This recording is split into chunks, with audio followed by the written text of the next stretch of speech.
Shalom Aleichem, meu irmão e minha irmã, como vão vocês? Que Hashem vos abençoe em nome de Yeshua. Hoje vamos falar sobre a Parashá Pekudei, recentemente a última Parashá do livro de Êxodo. E toda vez que nós terminamos um livro na Torá, nós repetimos as palavras Hazak, Hazak, Venit, Hazek. Sede forte, fortalecei-vos. E hoje eu quero tratar de um assunto também que é um pouquinho diferenciado, porque eu quero falar sobre o término da obra, da construção do tabernáculo. Eu quero abordar uma questão com você que eu julgo ser muito interessante. E eu gostaria de estar delineando esse assunto com você agora com bastante tranquilidade, ok?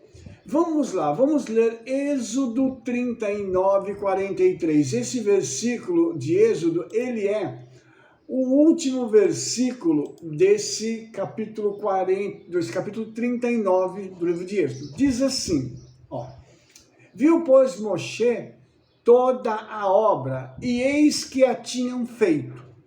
Como o Eterno ordenara, assim a fizeram. Então Moshe os abençoou. Puxa vida, que coisa boa é quando nós conseguimos terminar alguma coisa. A conclusão de um trabalho, de um livro, de uma tarefa. A conclusão, ela é sempre um período assim de alegria, porque ela mostra que nós estamos terminando uma etapa para que possamos começar em outra. E neste caso aqui, a função de Beit Salel e Aholiab junto com as demais pessoas era que eles pudessem então preparar os móveis do tabernáculo, os utensílios que estariam trabalhando junto com aquele mobiliário, também o altar, a pia e tudo aquilo que se referia ao tabernáculo. Lembrando que o tabernáculo, ele era, no nosso dizer hoje, era algo desmontável. É como se fosse um jogo, né? O pessoal tem muito do Lego, né? Que monta e desmonta e você cria e pode fazer estruturas diferenciadas. Com o tabernáculo você só podia repetir sempre a mesma estrutura, mas ele era desmontável e remontável. Então, não tinha um prego, não tinha um parafuso, não tinha nada. Tudo era feito com encaixes, tá? Então, você vai perceber como o Eterno deu uma sabedoria para que Moshe transmitisse essa sabedoria para Beit Salel e Aholiab, a fim de que eles pudessem, então, fazer essa obra. Não está escrito quanto tempo demorou para a obra poder ser concluída. Mas tem uma coisa que é muito interessante. Eles fizeram isso à perfeição. E por que eu digo isso? Você imagina o seguinte, Moshe esteve na eternidade e viu tudo isso. Na paraxá passada eu falei da menorá, que ela veio do céu. O tabernáculo ele foi visto na eternidade. Moshe viu o tabernáculo e agora está trazendo isso para a terra. Então você imagine que coisa extraordinária é, porque Moshe vê ele na eternidade e agora Moshe está vendo a obra pronta. Ele está vendo tudo pronto. Então você imagina que coisa extraordinária ele olhar cada pedaço, cada uma das coisas, e aí tudo pronto para o tabernáculo poder ser erguido. E agora Moshe vai manifestar a sua opinião como alguém que viu lá e que está vendo aqui. Uma pessoa que teve impressões marcadas no seu espírito e na sua alma, nas suas emoções, na eternidade, e que agora, ao que parece, está vendo a mesma coisa acontecer diante dos seus olhos. Quer dizer, o que era espiritual no céu, agora está se materializando na terra. Isso é algo fantástico. É alguém que tem uma visão de alguma coisa E a pessoa então diz para uma pessoa, eu não sei construir, mas eu posso te dizer o que eu quero e você faça para mim. E quando a pessoa termina de fazer, aquela pessoa que teve a concepção na sua mente daquele objeto, sorri e diz assim, é isso que eu queria. Por isso eu li esse versículo, porque Moshe ordenou a Betsalel e a Aholiab que eles fizessem aquela obra. Só que essa ordem havia partido antes do Eterno. E o Eterno queria que fosse uma coisa perfeita para ele. Por quê? Segundo os nossos sábios, o Eterno sempre desejou habitar nos mundos inferiores, ou seja, no planeta Terra. E para que isso acontecesse, ele precisaria ter um local de habitação, ok? Contrariando aquilo que muita gente diz, coloca na internet, sai por aí falando que o Eterno nunca quis habitar nessa terra. Nós temos muitas referências nas Escrituras, e essa aqui é uma delas, dizendo da alegria que o Eterno vai ter em vir habitar entre os homens, tá? E você vai ver que aqui tem algo também que é muito interessante. Quando uma obra ela é feita, ela é ordenada e ela tem como resultado a materialização do desejo de quem a ordenou, essa pessoa então dá os parabéns para quem construiu, para quem fez com que aquilo viesse à existência. Muitas vezes nós dizemos assim, um bom trabalho, ficou muito bom, ficou bacana, olha, está perfeitinho. Essas são as formas como nós tratamos essa situação. Agora, Moshe fez algo diferente. Moshe os abençoa. Então, eu quero mostrar isso aqui para você, porque isso é muito importante.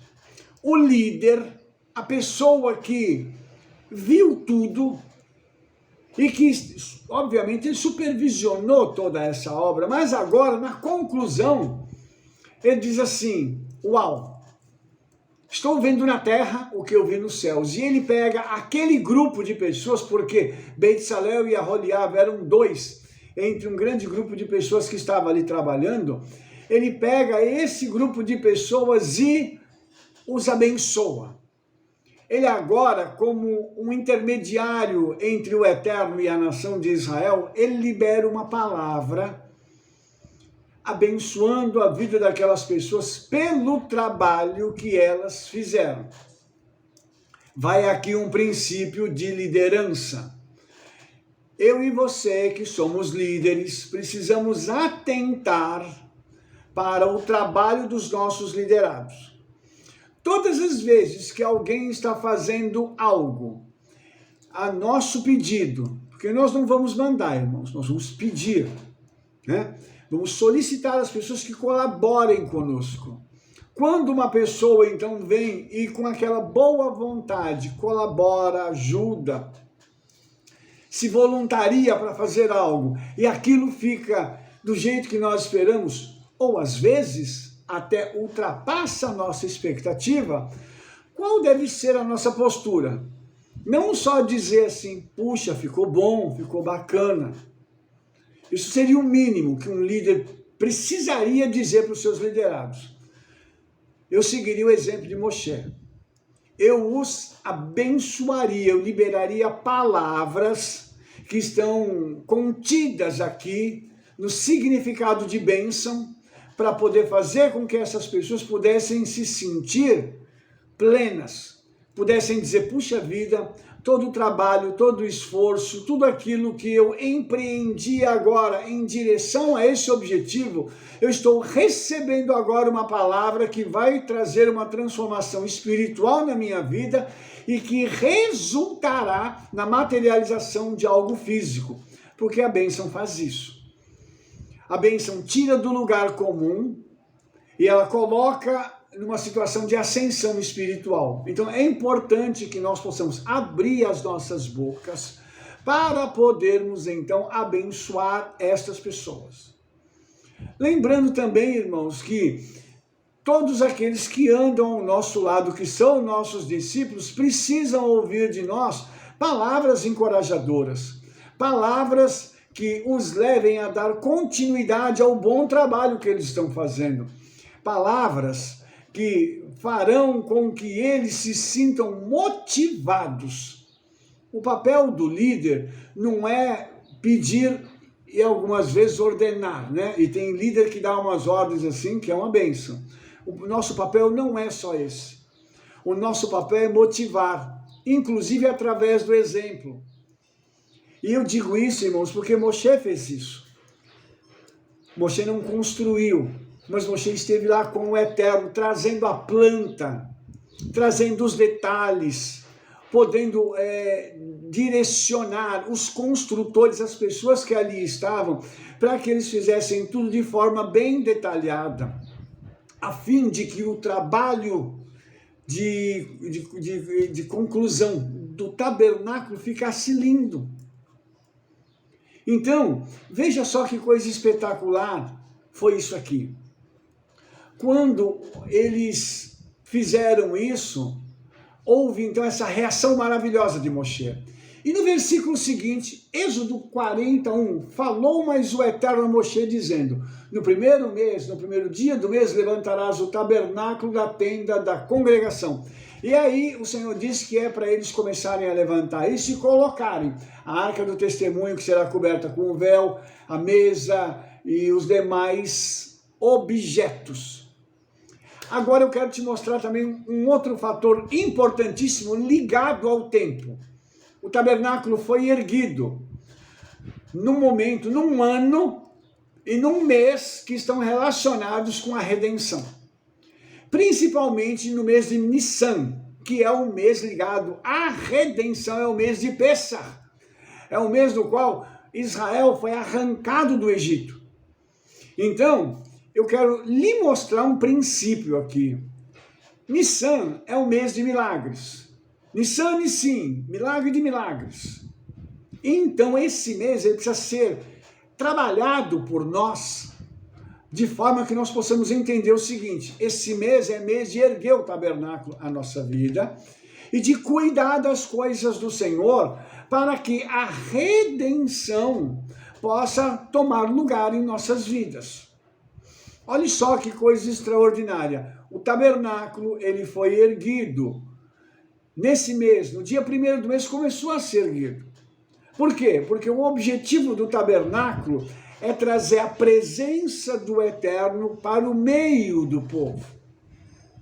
Essa presença do Eterno causaria um impacto positivo na vida do povo, sem falar que traria um aspecto de temor e tremor entre as pessoas.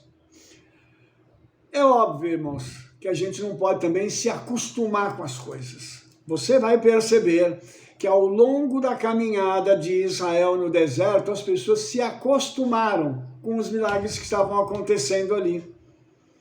Um milagre, ele nunca pode se transformar em algo comum. Nós nunca podemos tornar comum aquilo que é santo, aquilo que é sagrado, aquilo que é de cunho celestial. Infelizmente, isso aconteceu em Israel e acontece até os nossos dias. Portanto, eu quero dizer para você o seguinte: quando o tabernáculo está sendo montado, ele é montado do Kodesh HaKodashim, do Santo dos Santos, ou seja, de dentro para fora.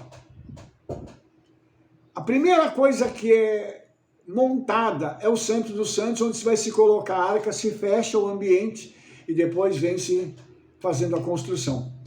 Por quê?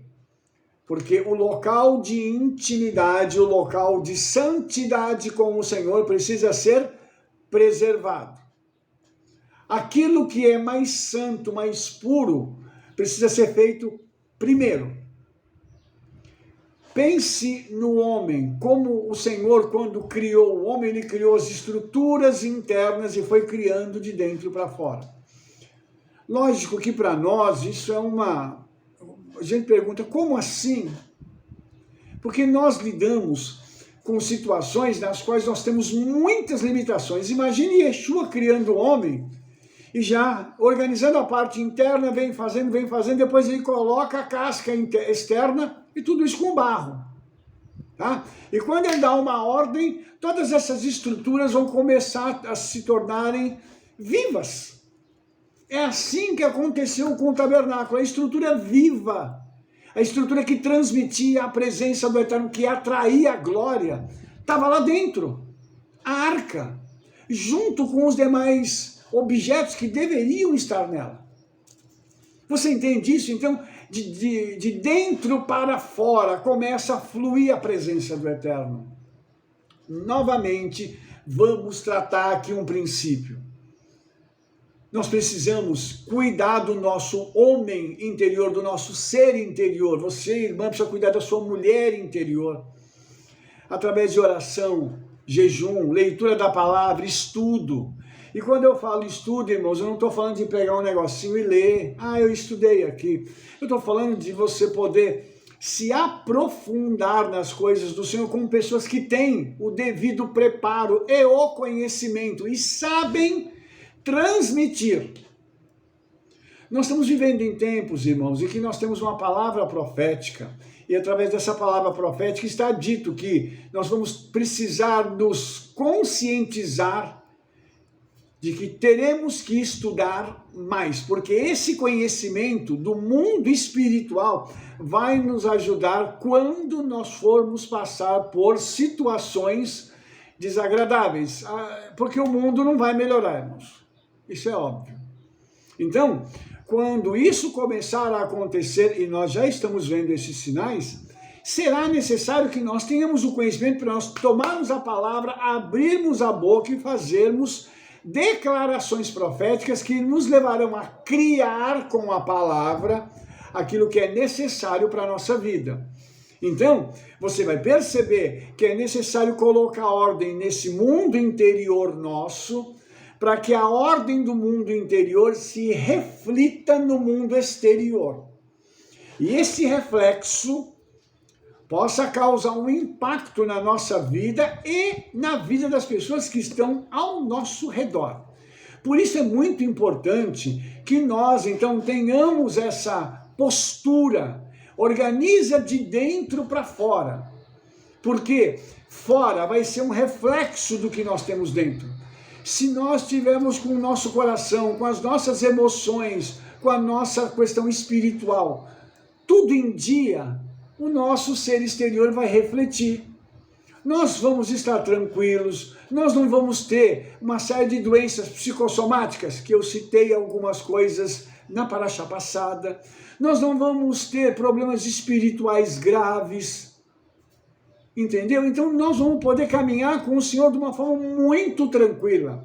E isso é fundamental para a nossa vida. Por isso o altar, ele vai ser colocado lá por último. Entendeu? E quando o tabernáculo está todo montado, o que vai acontecer, irmãos? Isso aqui é muito interessante, porque isso mostra para a gente o seguinte, que quando está tudo pronto, aí precisa aprontar quem? As pessoas que servirão no tabernáculo. Então, depois que a estrutura está pronta, agora vamos preparar as pessoas. E agora, lá no verso 40, a partir do verso 10, tá? Vai ser ungido o altar, a pia, e depois o verso 12, Arão, junto com os seus filhos. Ele vai ser ungido à porta da tenda da congregação. Uma unção pública, porque ele vai ser colocado numa posição de exaltação diante de todos. Ninguém teria dúvida, ou não poderia levantar essa dúvida mais adiante, de que Arão roubou a sua posição. Você entendeu isso? A quem te consagrou? Quem botou a mão na sua cabeça? Quem derramou óleo sobre ti? São perguntas que se fazem, entendeu? E quando as pessoas fazem essas perguntas, elas querem saber o seguinte: você teve alguém com ascendência espiritual, que de acordo com as escrituras, te colocou, te investiu de autoridade para estar aqui? Eu só quero lembrar uma coisa. Antes disso aqui acontecer, dessa unção com a de Arão e de seus filhos, Arão já tinha sido usado, grandemente usado para libertar o povo de Israel do Egito. Ele esteve junto com Moshe no processo de libertação. O que está acontecendo agora, o que vai acontecer agora é só uma materialização do que ele já estava vivendo. Arão já estava conduzindo o povo, aqui as coisas já estão acontecendo e Arão já está à frente do povo. Porém, tem que ter a legalidade. Tem que ter uma cerimônia pública para poder dizer assim, olha, fulano agora vai fazer isso. É impressionante isso, não é, irmãos? Mas isso, a Torá diz que tem que ser assim. Então nós temos aqui um princípio muito interessante, porque o tabernáculo é preparado agora, Arão e os demais filhos, junto com a tribo de Levi, são todos preparados para um evento, para um momento no qual as coisas serão colocadas de forma oficial. E o céu vai confirmar, ou não, aquilo que está sendo feito, ok? Dito isso, eu gostaria de te mostrar mais uma coisa aqui, que também, para mim, é muito, muito interessante, tá? No final de todo esse processo aqui, tá? Nós temos uma outra coisa aqui bem interessante. Olha só. E Moshe e Arão e seus filhos lavaram as suas mãos e os seus pés, e quando eles entravam na tenda da congregação, e quando chegaram ao altar, lavavam-se como o Eterno ordenara a Moshe. Então houve um processo de purificação. Eles estavam prontos, mas precisava se purificar. Ah, Rabino, mas essa é uma purificação externa. Sim, mas ela aponta para algo que já aconteceu dentro deles. Eles já estão andando em santidade, agora eles vão se purificar. Ah, mas é um ritual. Mas é necessário. As pessoas precisam ver isso, para elas entenderem o seguinte, os meus líderes que estão chegando ali, eles são puros, são pessoas que estão preparadas para fazer aquilo que o Eterno mandou. Entendeu? Então aqui, irmãos, vai acontecer algo extraordinário. Levantou-se também o pátio ao redor do tabernáculo e do altar e pendurou a coberta da porta do pátio. Assim Moshe acabou a obra. Cessou. O tabernáculo estava de pé. Agora, verso 34 do capítulo 40. Presta atenção que isso aqui é muito lindo. Quando Moshe termina tudo, o que acontece? A nuvem cobriu a tenda da congregação e a glória do Eterno encheu o tabernáculo. Uau! Extraordinário isso! O que é que isso significa? O dono da obra veio fazer a apreciação final de tudo.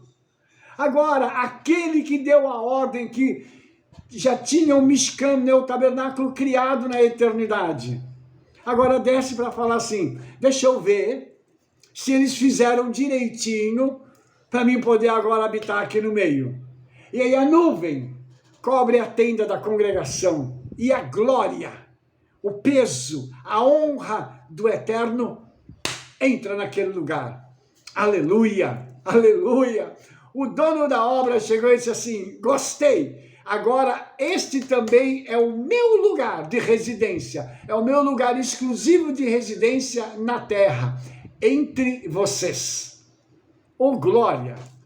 Que coisa maravilhosa, Baruch Hashem HaKadosh Baruch Hu. Isso demonstra para mim e para você o quanto o Eterno ama que nós façamos as coisas certinhas, porque Ele vem para olhar, para dar o ok e dizer assim, agora eu venho e eu entro aqui para fazer parte desse projeto, desse sonho junto com vocês.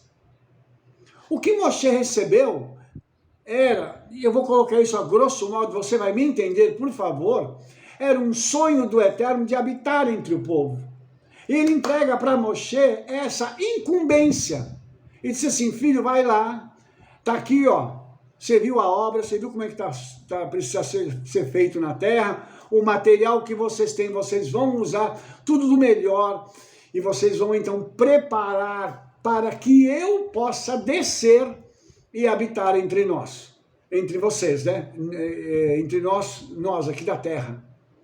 Então você imagina que coisa linda, que isso tudo foi preparado para que o Senhor pudesse fazer isso, irmãos. Então isso nos mostra, mais uma vez, o trabalho,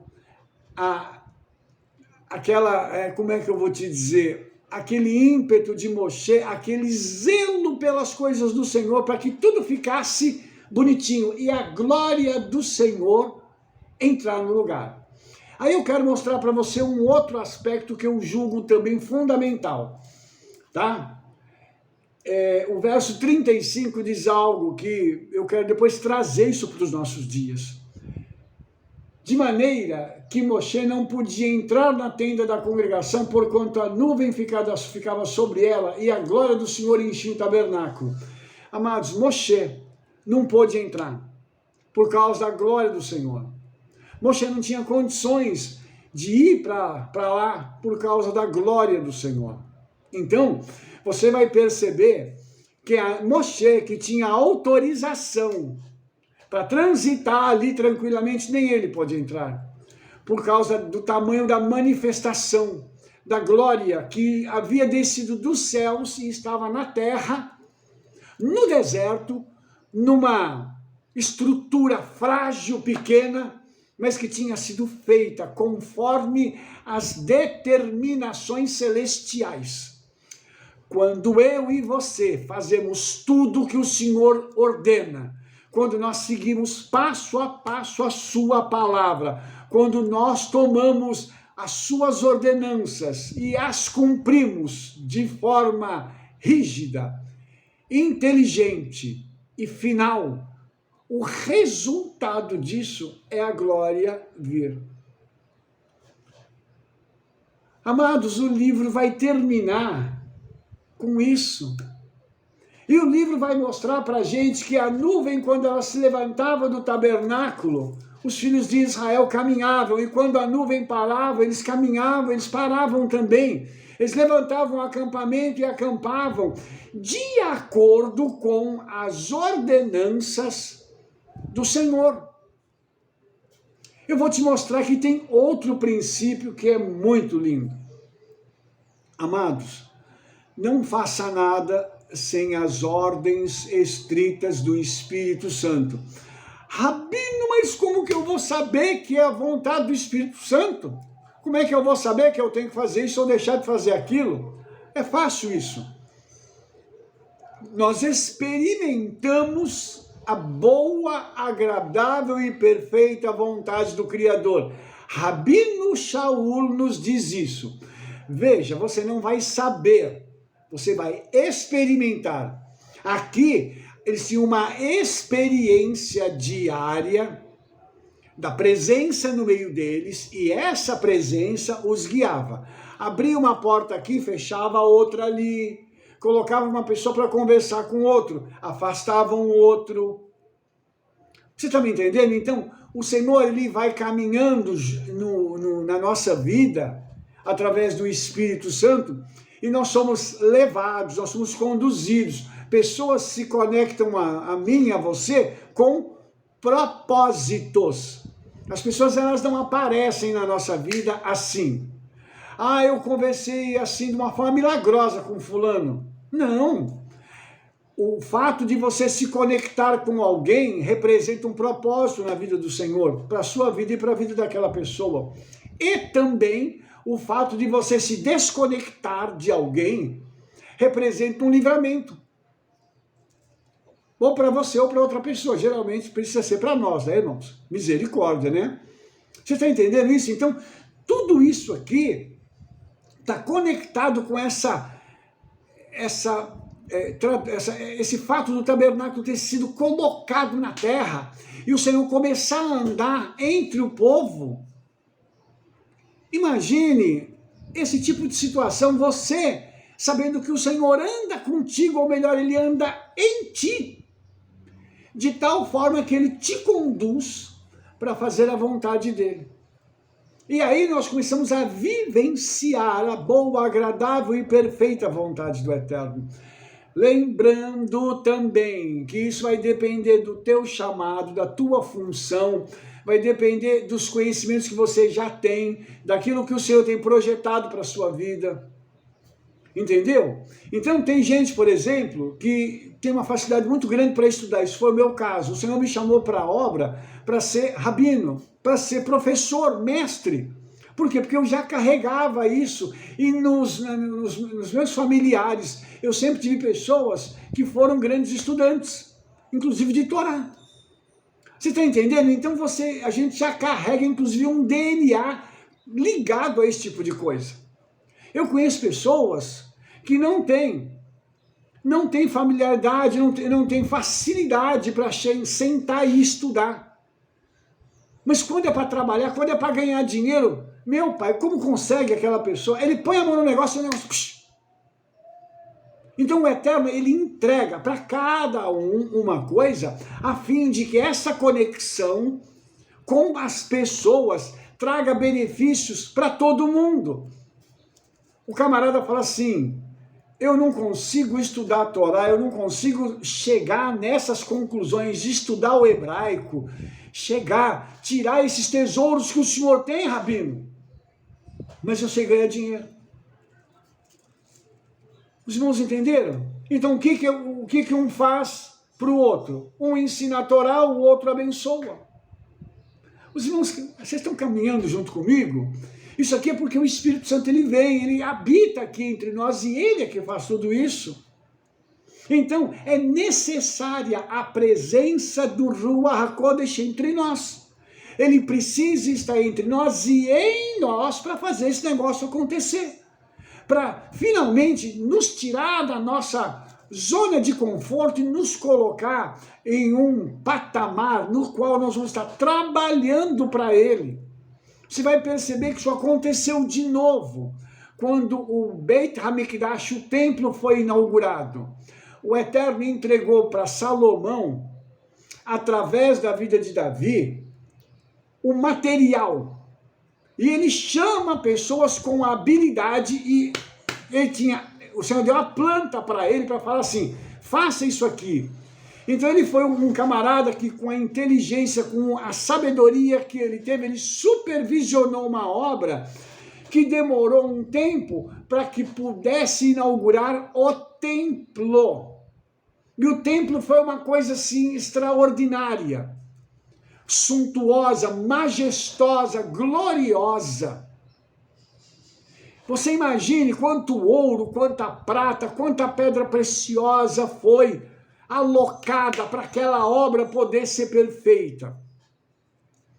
E aí a gente pergunta assim, mas Salomão, rabino, ele já tinha tudo em mãos? Sim, mas havia um sonho do Beit HaMikdash, o templo, ser construído, e precisava usar um homem. E esse homem, ele devia ser manso como Moshe. Não podia ser um guerreiro.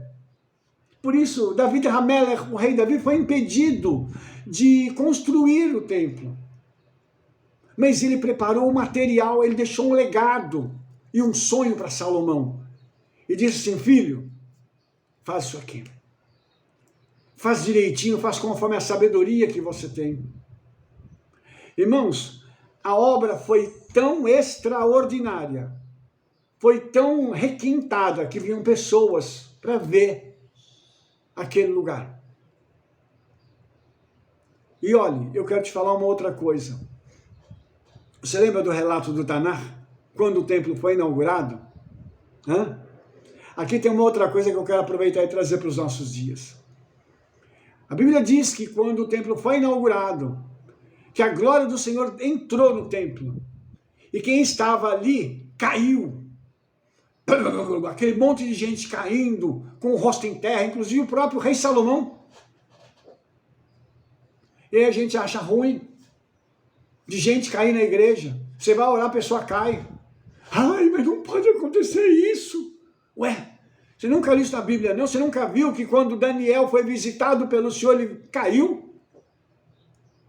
Você não vê em Apocalipse, João cai como morto com a presença de Yeshua? Ou você acha que a glória do Senhor é um negocinho banal? Você acha que os nossos corpos, como estruturas físicas, estão prontos para receber a visitação da glória do Senhor? Não está não, irmãos. Isso aqui não vale nada, isso aqui é barro. Morreu isso aqui, acabou. A glória do Senhor. Você imagina a eternidade invadindo um mundo material. Meu pai. E Salomão, quando ele pôde orar naquele lugar, ele disse, Pai, todas as orações que foram feitas aqui, ou alguém voltado para esse lugar, o Senhor ouça e faça cumprir. Irmãos, a bênção do Senhor está sobre toda obra bem feita, de acordo com os critérios e padrões do Senhor. Tudo que você fizer, e você fizer para a glória do Senhor, vai dar certo. Tudo que você colocar o Senhor à frente, vai dar certo. Tudo aquilo que você fizer e disser assim, isso aqui, Pai, eu estou fazendo para glorificar o nome daquele que vive e reina para sempre. Uma das coisas que a gente precisa entender é que nos nossos negócios, no nosso ministério e na nossa vida, o sócio majoritário tem que ser o eterno. Você ouviu o que eu estou dizendo? Não adianta a gente querer fazer no nosso braço. Eu vou fazer porque eu sou um cara bom, eu estudei, fiz marketing, eu fiz engenharia, eu fiz isso, aquilo outro, e eu consigo fazer, vou conseguir um empregaço. Perdoe a expressão. Bobinho. Coitado. Sabe por quê? Nós achamos que nós somos alguma coisa, irmãos. Mas quando nós fizermos tudo de acordo com aquilo que o Senhor quer, então a glória dele vem. E a glória vem irrompendo, destruindo as fortalezas do mundo espiritual, das trevas, e fazendo com que aquilo que está na terra, alocado nas regiões terrenas, se torne o quartel-general, o lugar de permanência da glória do Senhor. É isso que ele quer que ele tenha pequenos quartéis generais aqui na terra, onde ele tem servos dispostos a dizer, sim, Senhor, estou aqui, e nem eis-me aqui, Senhor, para que nós possamos, através disso, levar essa palavra adiante, fazendo tudo de acordo com aquilo que o Senhor determinou. Não adianta a gente querer fazer de outro jeito, não adianta a gente querer preparar um bom discurso, uma boa palavra, se essa palavra não estiver embasada, se ela não estiver estruturada com a glória do Senhor, se quando ela sair da nossa boca, ela tem que causar um estrago no mundo espiritual, destruindo as trevas e trazendo cura, salvação, libertação e uma série de outras coisas para a vida das pessoas que nos ouvem. Isso é fundamental. Ou seja, nós não temos outra escolha. Ou faz certo, ou faz certo. Eu quero fazer meia boca, Rabino. Esse não é um trabalho para você, então. Entrega para outro. Porque nós precisamos fazer o melhor para o Senhor. Precisamos dar a Ele os nossos melhores valores, os melhores dias das nossas vidas. Nós temos que dedicar a Ele. Nós temos que consagrar a Ele as nossas forças, os nossos desejos, precisamos entregar para Ele. Tudo aquilo que nós temos de melhor, que seja dado a Ele. Sabe por quê, irmãos? A história, ela ficou marcada por aquelas pessoas que se dedicaram ao Senhor. Aquelas pessoas que abandonaram tudo e disseram, Senhor, eu vou contigo. Se você pegar os exemplos da Bíblia, você vai ver que homens justos marcaram a história. E a justiça deles continua reverberando até os nossos dias, enquanto os injustos, os seus exemplos, são marcas terríveis que servem de alerta para todo mundo. Nós não podemos seguir esse caminho. Então, que essa paraxá sirva para que eu e você possamos nos fortalecer. Por isso, Hazak, Hazak, Venit, Hazek. Sede forte, fortalecei-vos, porque a obra precisa ser feita de acordo com o padrão e as instruções do Hakadosh Baruch Hu, o santo bendito seja ele. Vamos fazer isso, tudo vai dar certo e a glória do Senhor virá entre nós e através de nós causará um grande impacto na humanidade. Que assim seja e se cumpra em nome de Yeshua. Amém? Se você gostou desse vídeo, dê um like, favorite e clique no sininho para você receber todas as nossas recomendações. E espalhe para todo mundo o trabalho que nós estamos fazendo, porque nós nos veremos no nosso próximo vídeo. Shalom, shalom, Shavua Tov, Beshim Yeshua Mashiach, Rei de Israel. Amém, amém. Toda rabá.